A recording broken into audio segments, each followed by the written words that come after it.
যাচ্ছে। সরকার চেয়ে চেয়ে দেখছে 27 লক্ষ লোক দরিদ্র হয়ে গেছে গত 10 মাসে। এই সরকার সর্বোচ্চ আরোগ্যের সূচনা করলো। আমাদের ন্যায় বিচার, আমাদের মানবাধিকার এগুলো আমাদের লঙ্ঘিত হলে আমরা তখন প্রয়োজনে আইন অমান্য করে হলেও আমাদের অধিকার প্রতিষ্ঠা করব।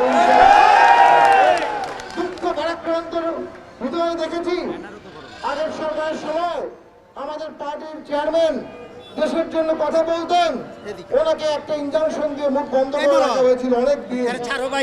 আমরা আবার দেখলাম সেই রাজনৈতিক বিষয়টি আবার আদালতে পাঠানো হয়েছে। আমরা এর তীব্র প্রতিবাদ জানাই। জাতীয় পার্টি জিএম কাদের ছাড়া চলবে না, চলবে না, চলবে না।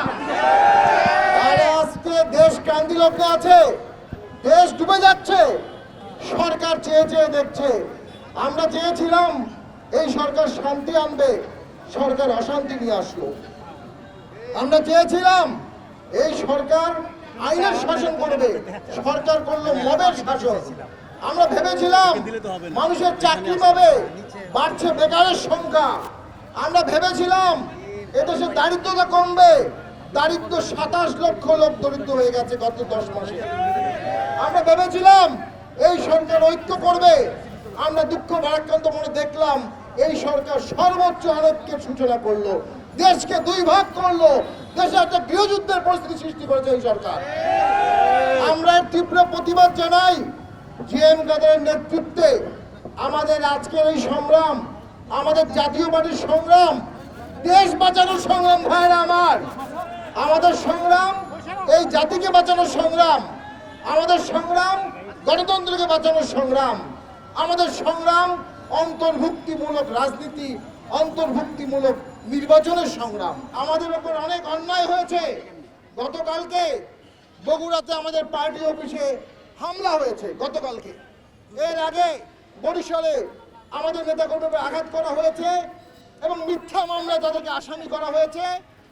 আমাদেরকে আঘাত করার প্রতিবাদে যে মামলা করা হয়েছিল, শুনতে পাচ্ছি বরিশালের সরকারের বিশেষ আদেশে আমাদের সেই কাউন্টার মামলাটি প্রত্যাহারের নাকি নির্দেশ হয়েছে। আমরা তীব্র প্রতিবাদ জানাই।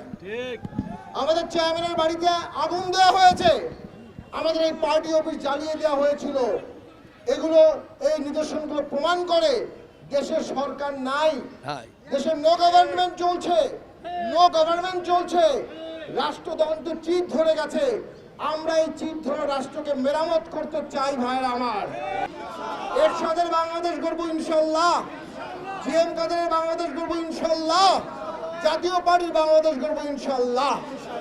সকল বাধা অতিক্রম করে জাতীয় পার্টি এগিয়ে যাবে ইনশাল্লাহ। 14 সালে দেশে অন্তর্ভুক্তিমূলক নির্বাচনের জন্য আমরা নির্বাচন বর্জন করেছিলাম। 270 জন প্রার্থী আমাদের নির্বাচন বর্জন করেছিল। আমাদের পার্টির চেয়ারম্যান জিএম কাদের নির্বাচন বর্জন করেছিলেন।